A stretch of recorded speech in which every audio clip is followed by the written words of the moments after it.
ஆமென். இந்த நாளிலே கூட நம்மளுடைய தியானத்திற்காய் 1 யோவான் 5வது அதிகாரத்துல 4வது வசனத்தை எடுத்தவங்க வாசிக்கலாம். 1 யோவான். தேவனால் பிறப்பதெல்லாம் உலகத்தை ஜெயிக்கும், நம்முடைய விசுவாசமே உலகத்தை ஜெயிக்கிற ஜெயம். ஆமென். ஹல்லேலூயா. தேவனால், எல்லாரும் வாசிக்கலாமா? 1 யோவான் 5:4 எல்லாரும் எடுத்துக்கொள்ளுங்க, எல்லாரும் சேர்ந்து வாசிக்கலாம். 1 John 5:4. தேவனால் பிறந்ததெல்லாம் உலகத்தை ஜெயிக்கும், நம்முடைய விசுவாசமே உலகத்தை ஜெயிக்கிற ஜெயம். ஹல்லேலூயா.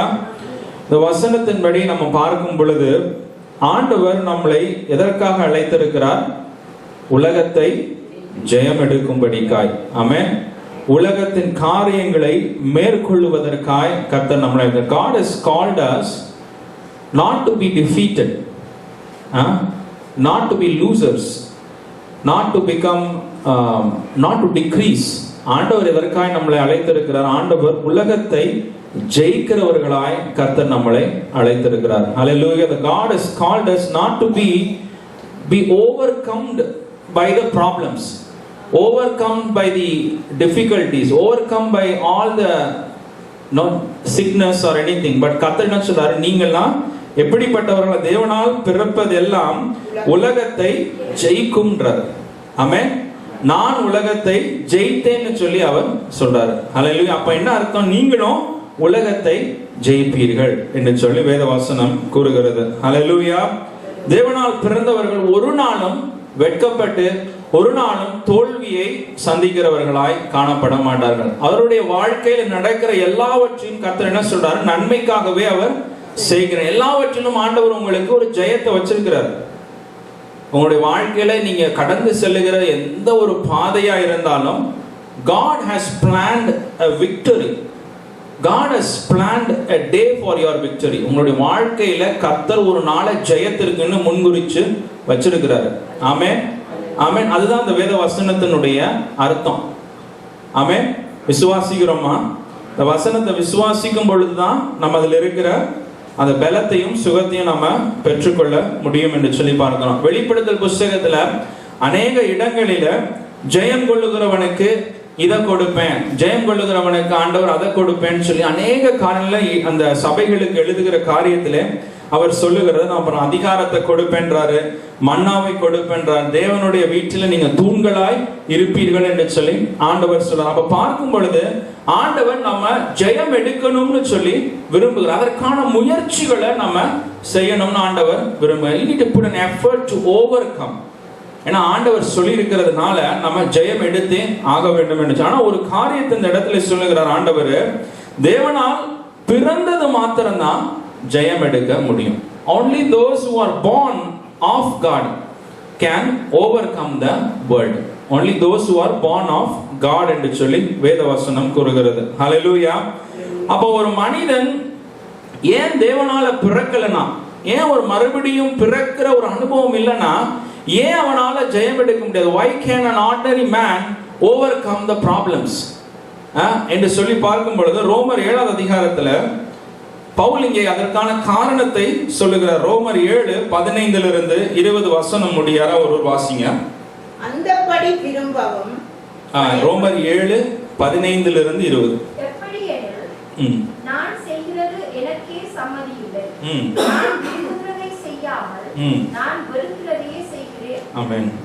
இப்படி நான் விரும்பாததை செய்கிறவனாய் இருக்க நியாயப்பிரமாணம் நல்லதென்று ஒத்துக்கொள்கிறேன்.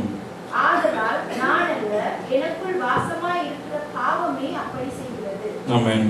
அதெப்படி எனில் என்னிடத்தில், அதாவது என் மாம்சத்தில் நன்மை வாசமாய் இருக்கிறதில்லை என்று நான் அறிந்திருக்கிறேன். நன்மை செய்ய வேண்டும் என்கிற விருப்பம் என்னிடத்தில் இருக்கிறது, நன்மை செய்வதோ என்னிடத்தில் இல்லை. ஆதலால் நான் விரும்புகிற நன்மையை செய்யாமல் விரும்பாத தீமையை செய்கிறேன். ஆமென்.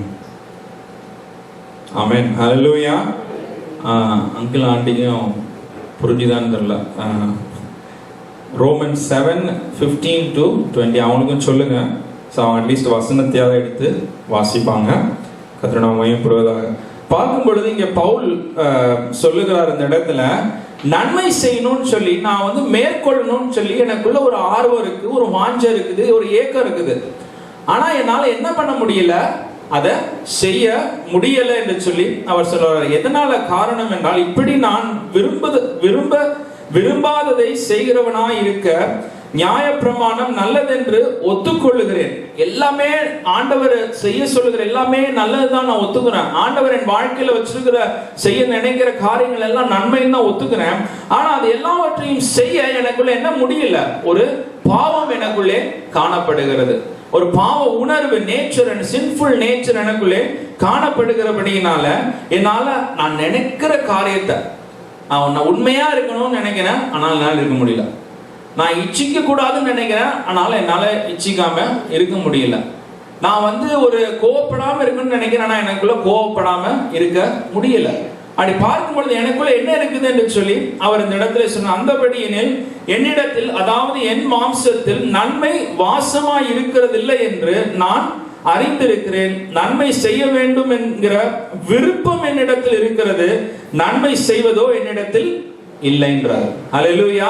என்னிடத்துல நன்மை செய்கிற விருப்பம் இருக்கு, ஆனா அதை செய்யக்கூடிய பலன் எனக்குள்ள இல்ல. ஆமென். அதை செய்யக்கூடிய பலன் எனக்குள்ள இல்லைன்றாரு. இந்த உலகத்துல நம்ம பார்க்கிறோம், அநேகர் சொல்லுவாங்க, நம்ம நிறைய பேர் பார்க்கிறோம், ஸ்மோக்கிங்கை விட்டுறணும்னு நினைக்கிறேன் அப்படின்றாங்க. ஆனா பார்த்தோம்னா அவங்க ஸ்மோக் பண்ணிக்கிட்டே தான் இருப்பாங்க. குடிக்கிறது தப்புன்னு அவங்களுக்கு தெரியும். குடிக்கும் பொழுது அவங்களுடைய சரீரம் பாதிக்கப்படுது, இருதயம் பாதிக்கப்படுது, எல்லாமே அவங்களுக்கு தெரியுது. ஆனா அவங்களால விட முடியல. அப்போ என்ன, அவங்களுக்குள்ள நன்மை செய்யணுங்கிற உணர்வு இருக்குது, ஒரு வாஞ்சை இருக்குது, ஆனா செய்யக்கூடிய என்ன இல்ல, பலன் இல்ல. பாவத்திற்கு அவர்கள் என்னவா மாறிட்டாங்க, அடிமைகளாய் மாறிட்டாங்க. ஒரு காலத்துல அதை வந்து அவங்க எப்ப எடுக்கலாம்னு சொன்னது போய் இப்ப என்ன ஆயிடுச்சுன்னா, அந்த குடி பழக்கம் வந்து என்ன பண்ணுது, அவங்கள நீ எத்தனை மணிக்கு குடிக்கணுங்கிறத அது உங்களுக்கு பிளான் பண்ணுது. அந்த உணர்வு உங்களுக்கு பிளான் பண்ணி கொடுக்கறத நம்ம பார்க்கிறோம். எத்தனையோ பேருடைய வாழ்க்கையில அந்த இச்சையான காரியங்களை செய்யறோட வாழ்க்கையில பார்க்கும் பொழுது அதற்கேற்ற விதமா அவங்களுடைய நேரத்தை மாத்தி கொள்ளுவாங்க. அதற்கேற்ற விதமான காரியங்களை அவர்கள் செய்து அதை ஆயத்தம் பண்ணி வைத்துக் கொள்ளுவாங்க என்று சொல்லி நம்ம பார்க்கிறோம். அல்லேலூயா. சோ இப்படியாய் ஒவ்வொருவருடைய மனதுல என்ன இருக்குது, பாவத்தின் அடிமைத்தனம் காணப்படுகிறது. அல்லேலூயா. எவ்வளவு அப்புறாணியா இருந்தாலும் அவனுக்குள்ள என்ன இருக்கும், பாவத்தின் அடிமைத்தனம் காணப்படும். ஏதோ ஒரு காரியத்துல அவன் ஏதோ ஒண்ணுல அவன் எப்படி ஆயிருப்பான், அடிமையாய் தான் இருப்பான், அடிமையாய் தான் காணப்படுவான் என்று சொல்லி பார்க்கிறோம். ஆனா இந்த நேரத்துல பார்க்கும் பொழுது வேத வசனம் கூறுகிறது, ரோமர் 6:23 எடுத்தவங்க வாசிங்க. ரோமர் 6:23. பாவத்தின் சம்பளம் மரணம், தேவனுடைய கிருபை வரமோ நம்முடைய கர்த்தராகிய இயேசு கிறிஸ்துவினால் உண்டான நித்திய ஜீவன். பாருங்க, பாவத்தின் சம்பளம் என்னது, டாலர்ஸ் இல்ல, முடியல. உங்களுடைய ஹேரை கொடுத்து நீங்க வந்து என்ன பண்ண முடியாது, பாவத்தின் சம்பளத்தை போக முடியாது. டாலர்ஸ் கொடுத்து போக முடியாது, காணிக்கை கொடுத்து போக முடியாது, ஆஃபரிங் கொடுத்து நீங்க கோயிலையே கட்டினாலும் அது பத்தாதுன்னு சொல்லி வேத வசனம் கூறுது. பாவத்தின் சம்பளம் என்னவா, ஒன்னே ஒண்ணுதான். என்னது, மரணம். யாருடைய மரணம், நம்மளுடைய மரணம். அல்லேலூயா. அது ஒண்ணுதான் வேதம் கூறுகிறது. அதனாலதான் வேத வசனம் 2 கொரிந்தியர் 5:21 சொல்லுது, நாம் அவருக்குள் தேவனுடைய நியாயமாகும்படிக்கு பாவம் அறியாத அவரை நமக்காக பாவம் ஆக்கினார் என்று சொல்லி வேத வசனம் கூறுகிறது. அல்லேலூயா. அப்ப நம்மளுடைய வாழ்க்கையில பாவம் ஒளிந்திருக்கும் பொழுது நாம என்ன பண்ணணும், அதற்கான வந்து மரணத்தை நாம சந்திக்கணும். அதற்கு பதிலாக நம்முடைய ஆண்டவராகிய இயேசு கிறிஸ்து பாவம் அறியாத அவரை நமக்காய் பாவம் ஆக்கினார் என்று சொல்லி வேதவசனம் கூறுகிறது. ஹல்லேலூயா. யோவான் 3:5-6 வசனத்தை வாசித்து பார்க்கும் பொழுது, மாம்சத்தின்படி பிறந்தவர்கள் மாம்சத்திற்குரியவர்கள் தான் வேதம் கூறுகிறது. நீங்க எப்படி பிறந்தீங்களோ அந்த மாம்சத்திற்குரியவர்களை தான் நீங்க இருப்பீங்க. ஆனா ஆவியிலே பிறந்தவர்களோ ஆவிக்குரியவர்கள். எடுத்தவங்க வாசிங்க, யோவான் 3:5-6 வசனம்.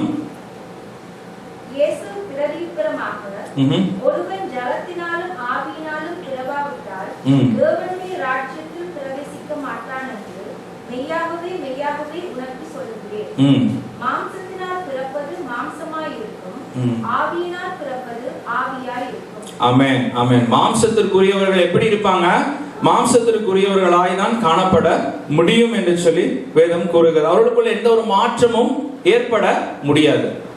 மாம்சமாய் இருக்கிறவர்கள் மாம்சமாய் தான் இருப்பார்கள். ஆவியிலே பிறக்கிறவர்கள் என்ன பண்ணுவாங்க? தேவனுடைய ராஜ்யத்தை சுதந்தரித்துக் கொள்ளுவார்கள். அல்லேலூயா.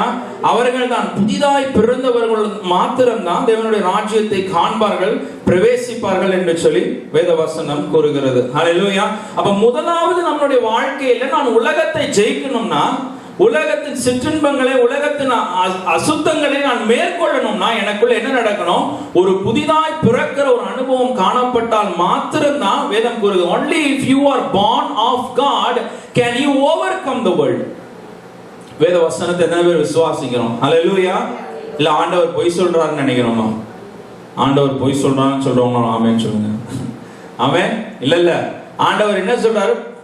அந்த தேவனால் பிறந்தவர்கள் மாத்திரம்தான் என்ன பண்ண முடியும்? உலகத்தை ஜெயிக்க முடியும். தேவனால பிறந்தவர்கள் மாத்திரம்தான் அந்த தேவனுடைய ராஜ்யத்திற்குள்ள பிரவேசிக்க முடியும் என்று சொல்லி ஆண்டவர் சொல்றாரு. அல்லேலூயா. அப்ப அதுதான் நம்முடைய வாழ்க்கையில முதலாவதாய் காணப்படுகிற காரியம் என்று சொல்லி பார்க்கிறோம். ஆண்டவராகிய இயேசு கிறிஸ்து எப்படி இந்த உலகத்தை ஜெயிக்கிறவராய் காணப்பட்டார்? ஏன்னா இயேசுவை விசுவாசிக்கிறதே உலகத்தின் ஜெயம் என்று சொல்லி கூட அந்த வசனத்திலே நம்ம வாசிக்கிறோம் இல்லையா? பார்க்கும்போது ஆண்டவராகிய இயேசு கிறிஸ்து எப்படி உலகத்தை ஜெயித்தார்? சுருக்கமா ஒரு 2-3 காரியத்தை மட்டும் நான் சொல்றேன். எபிரேயர் 5வது அதிகாரத்துல 7வது வசனத்தை எடுத்தவங்க வாசிங்க. எபிரேயர் 5:7.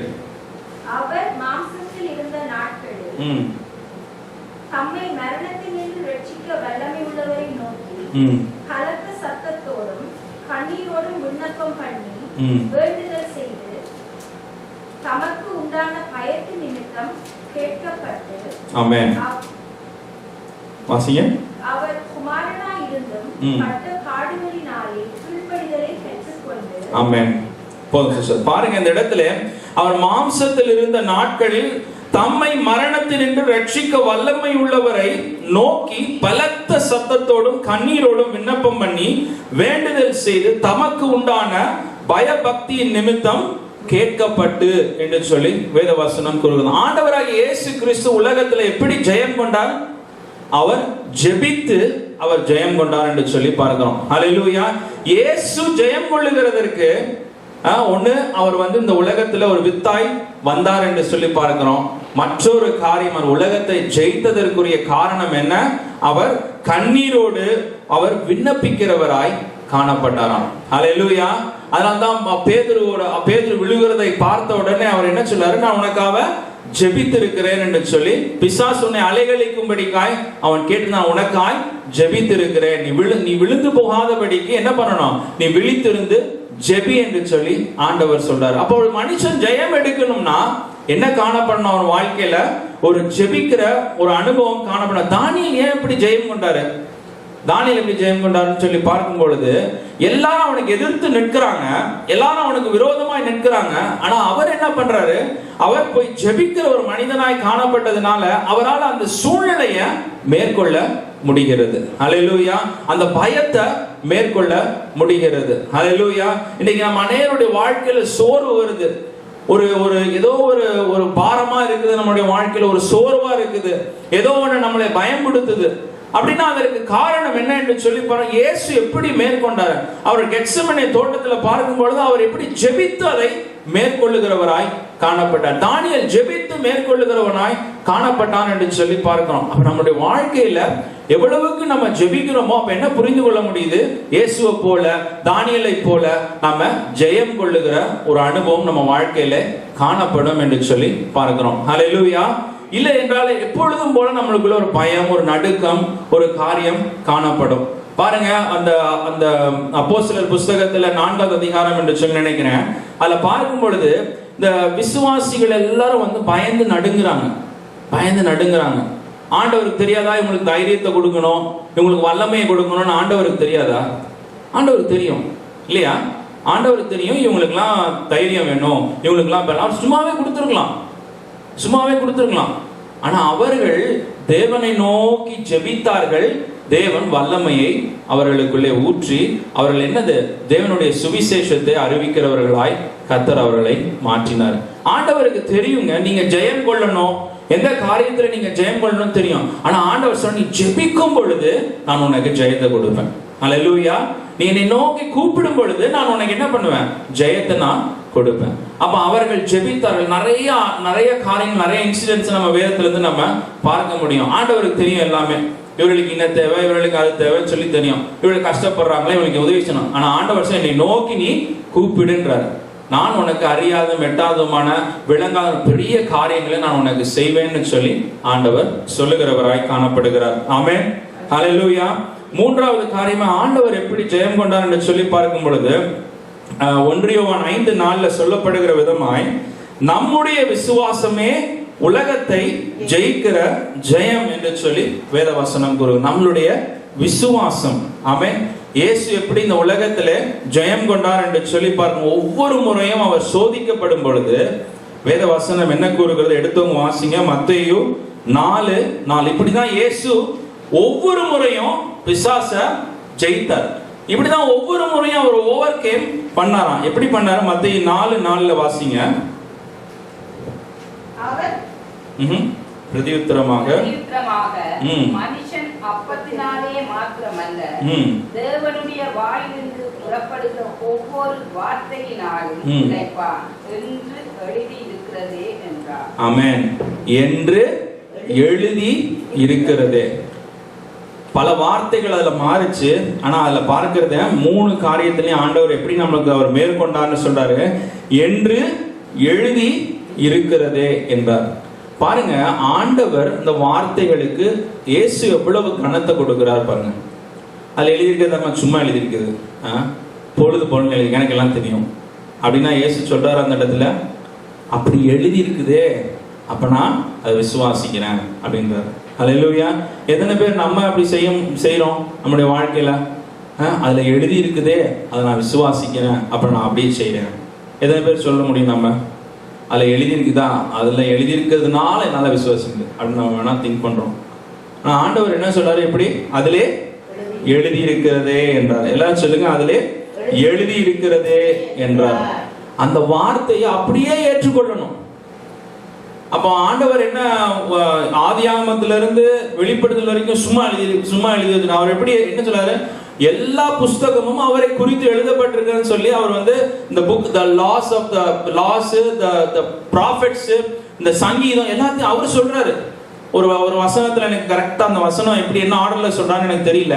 பட் அதுல பார்க்கும் பொழுது அவர் சொல்றாரு, all the laws of the books, all the prophets, all the psalms are talking about me, என்னை குறித்து பேசுகிறதுன்னு சொல்றாரு. அப்ப பாருங்க, அவர் நான் யோசிச்சு பார்க்கும்போது என்ன புரிஞ்சுக்க முடியுது?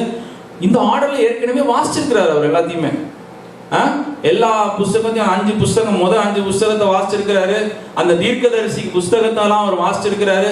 சங்கீதத்தெல்லாம் வாசிச்சிருக்கிறாரு. எல்லாத்தையும் வாசிச்சிருக்கிறாரு அவர்.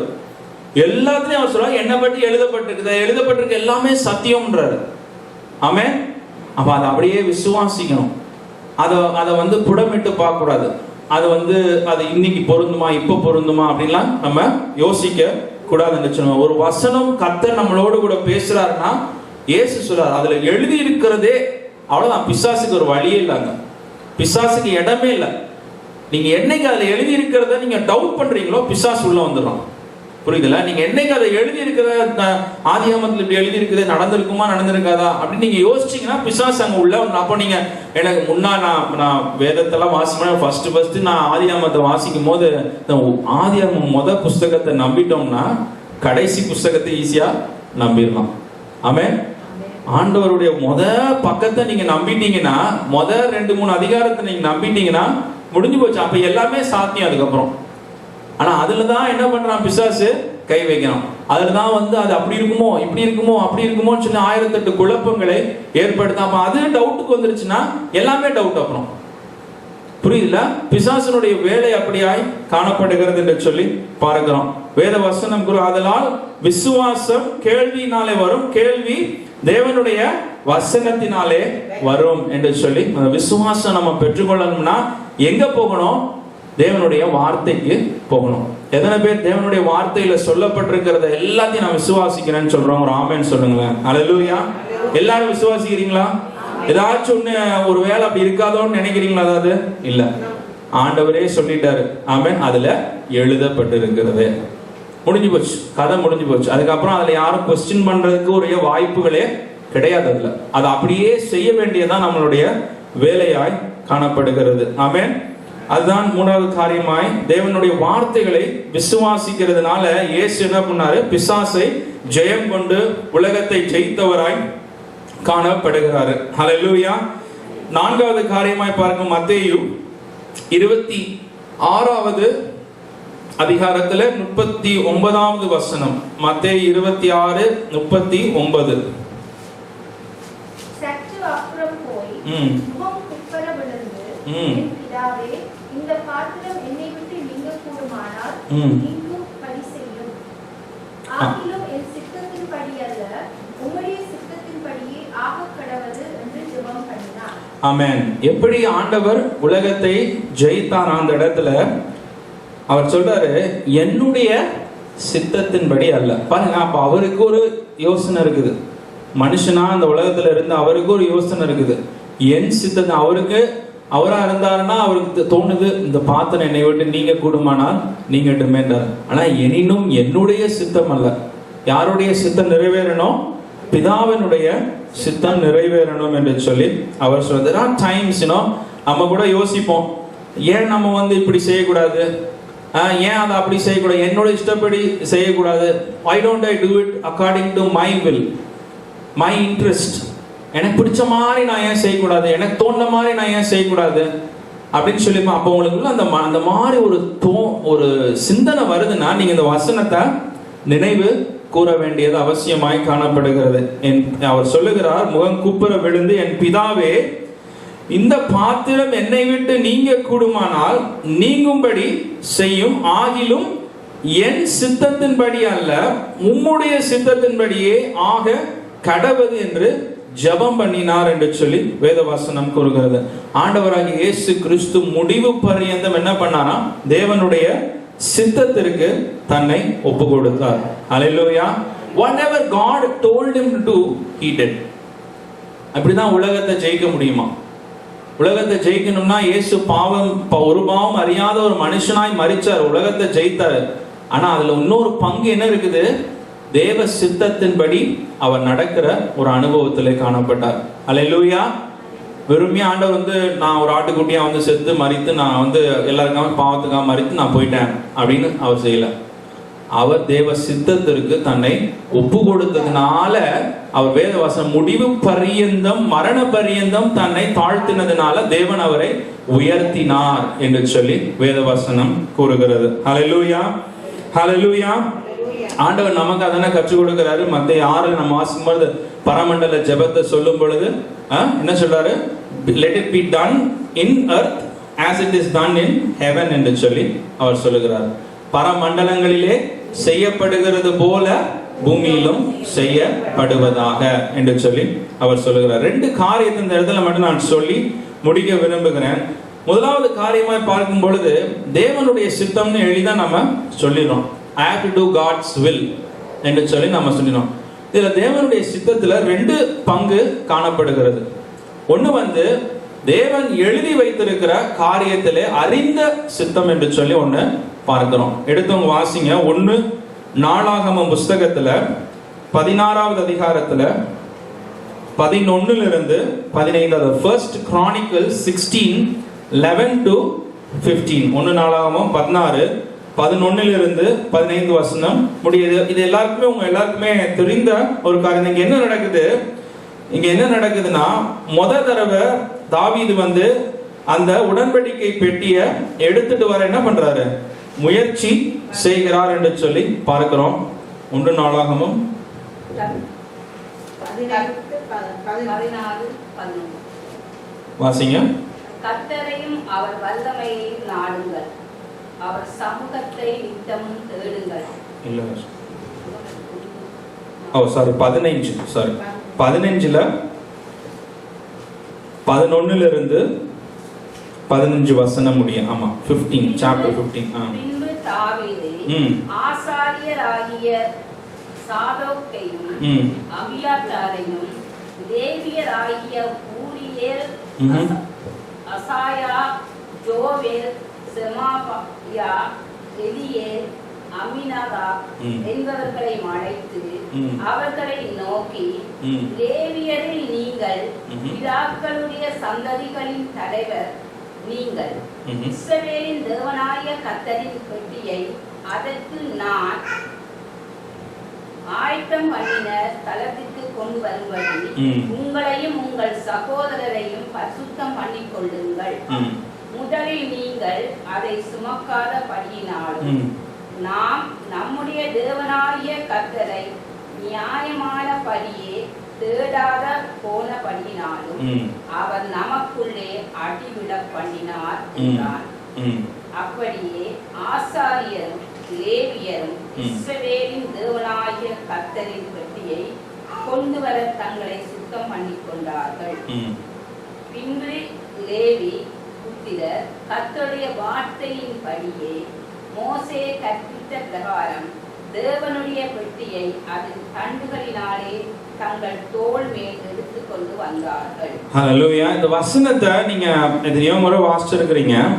இதுதான் நான் என்ன சொல்றேன்னா, தேவனுடைய வெளிப்படுத்தப்பட்ட சித்தம் என்று சொல்லி நான் இந்த இடத்துல அதை ஒரு எக்ஸாம்பிளா நான் உங்களுக்கு சொல்லுகிறேன். என்னென்று சொல்லி பார்க்கும் பொழுது, ஆண்டவர் இங்க தெளிவா ஒரு காரியத்தை சொல்லிருக்க, எப்படி உடன்படிக்கை பெட்டி எடுத்து வர வேண்டும் என்று சொல்லி ஆண்டவர் இன்ஸ்ட்ரக்ஷன்ஸ் கொடுத்திருக்கிறார். எழுதப்பட்ட தேவனுடைய சித்தம். ஒரு காரியத்தை ஆண்டவர் இப்படி செய்யணும், இந்த மாதிரி நீ செய்யணும் அப்படின்னு சொல்லி ஆண்டவர் ஒரு காரியத்தை சொல்லி இருக்கிறார்.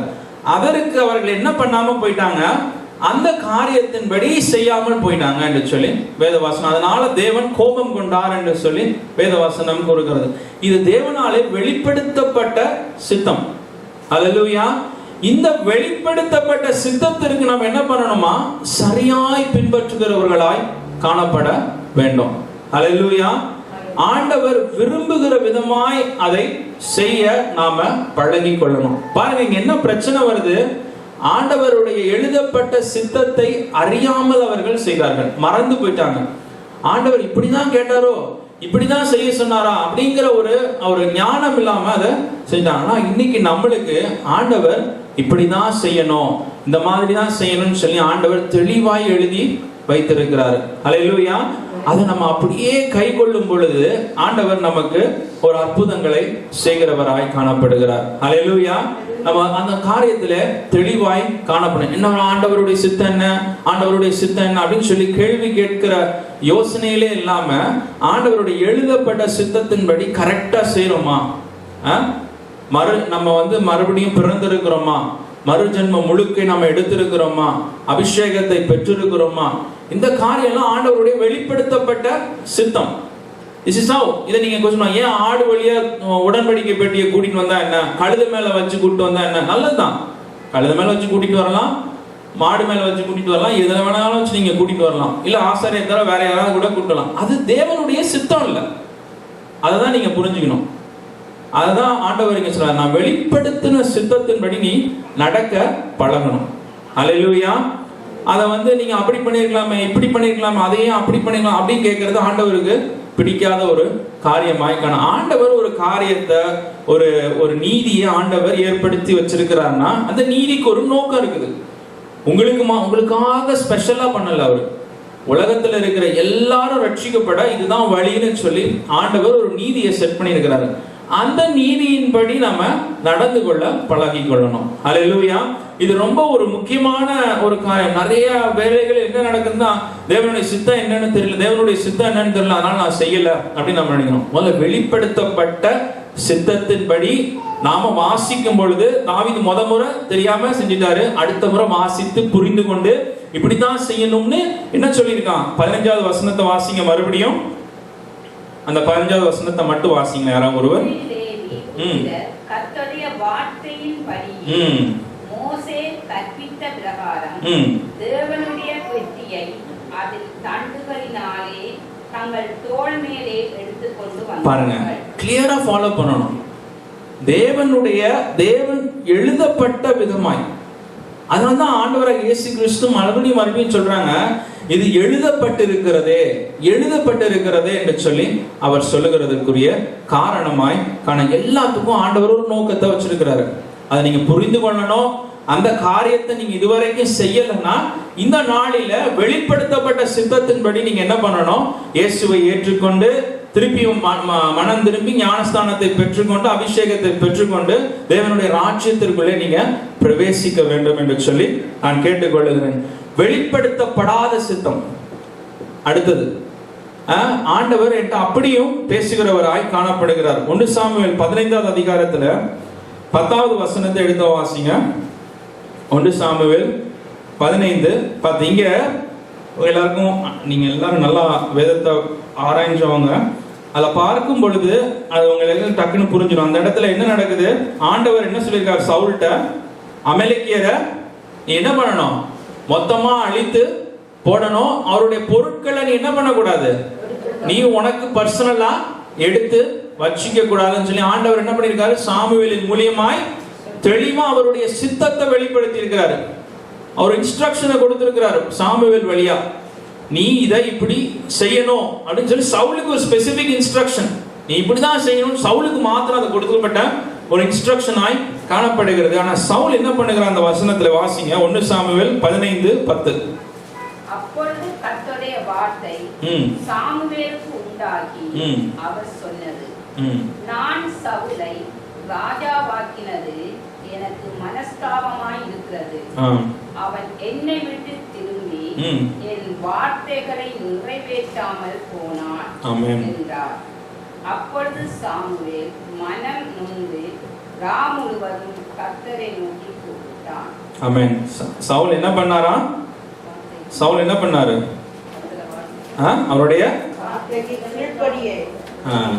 நான் சொன்ன வார்த்தைகளுக்கு அவன் என்ன பண்ணலன்னு சொல்லி ஆண்டவர் வருத்தப்படுவார். அந்த இடத்துல 15:10.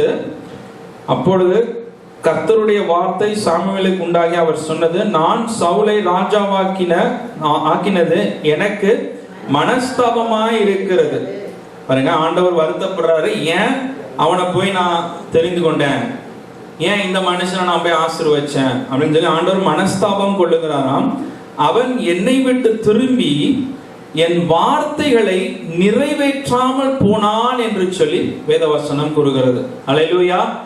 நீங்க இதை ரொம்ப வாசித்து பார்க்கும்போது ஒவ்வொரு காரியத்திலும் நீங்க தேவனுடைய வார்த்தைகளை கேட்டு நடக்கும் பொழுது ஆண்டவர் ஒரு ஆசீர்வாதத்தை வைத்திருக்கிறாரு, ஒரு நன்மையை வைத்து. ஆண்டவர் மனஸ்தாபம், இவ்வளவு போய் நான் தெரிஞ்சு கொண்டனே, இவளுக்கு போய் இவ்வளவு ஆசீர்வாதத்தை கொடுத்தனே, இவனுக்கு போய் இவ்வளவு ஆசீர்வாதத்தை கொடுத்தனே அப்படின்னு சொல்லி ஆண்டவர் மனஸ்தாபம் கொள்ளாதபடிக்கு, சவுலை போல நம்மளுடைய வாழ்க்கையில் அவர் மனஸ்தாபம் கொள்ளாதபடிக்கு அவன் நிறைவேற்றாமல், என் வார்த்தைகளை நிறைவேற்றாமல் போனான் என்று சொல்லி ஆண்டவருடைய வார்த்தைக்குள்ள. இது தேவனுடைய வெளிப்படுத்தப்பட்ட சித்தம். ஸ்பெசிபிக்கா ஆண்டவர் ஒரு மனுஷனுக்கு சொல்லுகிற ஒரு காரியம். ஆண்டவர் எழுதப்பட்ட சித்தமா இருக்கட்டும், வெளிப்படுத்தப்பட்ட சித்தமா இருக்கட்டும், நீங்க தேவனுடைய வார்த்தைகளை அவர் கொடுக்கிற இன்ஸ்ட்ரக்ஷன்ஸ் அப்படியே நீங்க கைக்கொண்டீங்கன்னா ஆண்டவர் உங்களை ஆசீர்வதிக்கிறவராய் காணப்படுகிறார். அல்லேலூயா.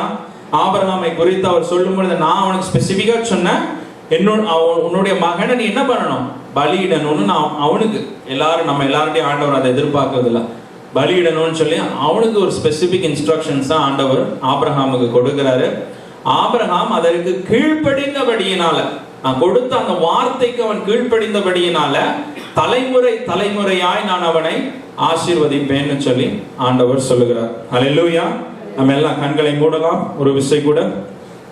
ஆமென். அல்லேலூயா. Thank you Jesus. நம்ம எல்லாம் கண்களை மூடலாம். தேவனிடத்துல ஒரு விசை கூட நம்முடைய இருதயத்தை அர்ப்பணிக்கலாமே. Hallelujah. Thank you Jesus. Thank you Lord. உம்மை நன்றியோடு ஸ்தோத்திரம். எல்லாரும் ஒரு விசை தேவ சமூகத்துல உங்களை அப்படியே கண்களை மூடி உங்க இருதயத்தை ஆராய்ந்து பாருங்க. தாவீது தன்னுடைய இருதயத்தை ஆராய்ந்து பார்த்தாரு. Hallelujah. தேவனுடைய வார்த்தையிலே சொல்லப்பட்டிருக்கிற விதமாய் அவன் செய்யாதபடியினால அந்த இடத்துல தேவன் மனஸ்தாபம், கோபம் கொண்டார் என்று சொல்லி வேதவாசனம் கூறுகிறது. ஹல்லேலூயா.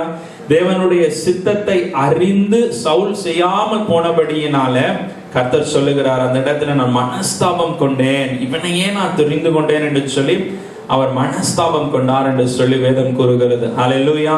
நம்ம உலகத்தை ஜெயிக்க வேண்டும் என்றால், இயேசுவை போல உலகத்தை ஜெயிக்க வேண்டும் என்றால், தேவனுடைய சித்தத்தை வெளிப்படுத்தப்பட்ட சித்தத்தை நாம் செய்கிறவர்களாய் காணப்பட வேண்டும். ஹல்லேலூயா. எத்தனை பேர் அந்த வெளிப்படுத்தப்பட்ட சித்தத்திற்கு என்னை ஒப்பு கொடுக்கிறேன்னு சொல்றீங்க? ஒரு ஆமென் சொல்லலாமே. ஒரு விசை கரங்களை மாத்திரம்